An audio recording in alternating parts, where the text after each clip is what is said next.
Thank you all for tuning into Big Mama Story Time. Story Time! Don't forget to like, subscribe, comment to my page. Here we go. Hi guys, thank you all for tuning into Big Mama Story Time on today. Today I will be reading to you guys the tale of Paul Bunyan, a little golden book. All right guys, let's get into this and see what this is about.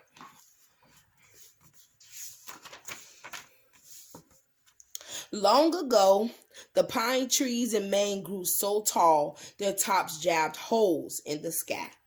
Paul Bunyan was born among those mighty pines. He was such a big boy. His parents had to use a wagon for a carriage. When he cried, his tears made puddles the size of ponds. Paul's first sneeze blew a flock of ducks south, smack in the middle of summer. By the time he turned 18, Paul stood 13 axe handles high, and he was growing an inch a day. Soon, he left home to join a logging crew. All winter, Paul and the other lumberjacks chopped down trees. Paul worked faster than the rest of the men put together. He could fell a dozen pines with a single blow. It wasn't long before he became the boss of the crew. I know he did. That's power for you right there. Paul's first command was to the camp cook. More pea soup, he thundered. Paul was always hungry, and pea soup was his favorite. The cook hitched up the camp wagon. He drove right across a frozen lake to the nearest town and loaded up on peas. But on the way back to the camp, the wagon plunged through the ice. Paul scratched his enormous chin. "No problem," he said. He poured a barrel of salt into the lake, then a barrel of pepper. He told his men to make a ring of logs around the edge. Paul set the logs on fire. Soon the whole lake was boiling. The fine smell of pea soup filled the air. "Dinner!" hollered Paul. Winter was always cold in Maine.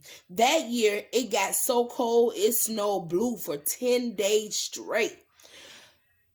Paul was deep in the woods when he heard a whimper.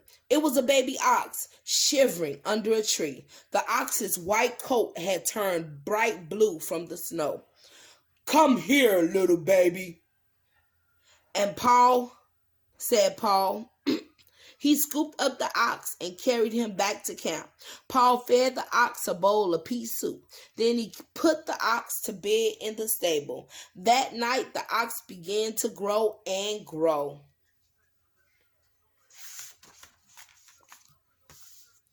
The next morning, the baby ox was gone. So was the stable. Paul found the ox standing in the pea soup lake, licking the bottom dry. The stable was perched on his back like a turtle shell. "Well, didn't you grow up fast?" said Paul. "But I'm still going to call you Babe." Babe went to work with Paul and his crew. The first thing he did was help Paul fix the logging road. It was awfully twisty. Paul tied one end of the road to Babe's horn. Then, with one good tug, Babe straightened that road right out.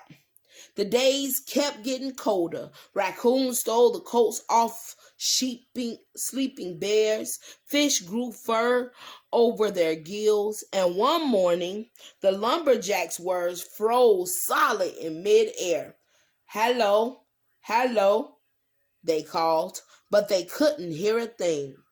Not till spring, when the words finally thawed. That's crazy. The river thawed too.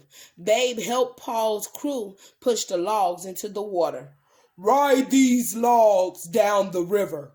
Don't stop till you reach the nearest sawmill," Paul told 10 of his men. Then he and Babe headed west with the rest of the crew. Turns out, the river didn't lead to a sawmill. It didn't lead to anything at all. It was the Round River, and it flowed round and round in a big circle. Paul's men didn't know what to do, so they just kept right on riding the logs.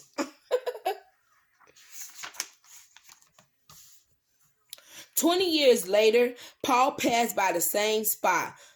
There were these men with long white beards still floating along the river. The water had worn the logs down to slender sticks. Might as well put these sticks to good use, said Paul. He made the sticks into fishing poles, and his men caught the last of the flurry fish from the Round River. This is why you almost never see a fish with fur anymore. Paul and Babe crisscrossed the country, logging forests from Maine to California and back again. They made some important stops along the way. In Oregon, Paul put a campfire by piling rocks on it. That's how Mount Hood came to be. Across Minnesota, Paul's and Babe's footprints filled with rain. Those prints became Minnesota's famous 10,000 lakes.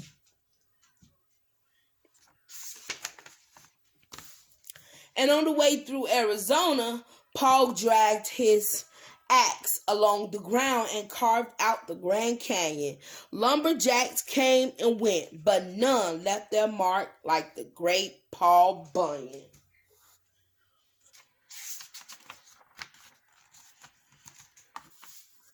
Logging legend.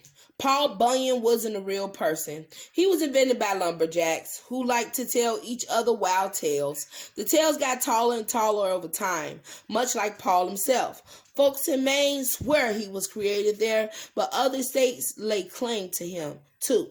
You can find statues of Paul Bunyan in Maine, Michigan, Minnesota, Indiana, Wisconsin, Oregon, and California. All right, guys, that is the end of the tale of Paul Bunyan. All right, guys, thank you all for tuning in to Big Mama Storytime. Please don't forget to like, share, comment, and subscribe to my page if you haven't done so already. All right, guys, bye.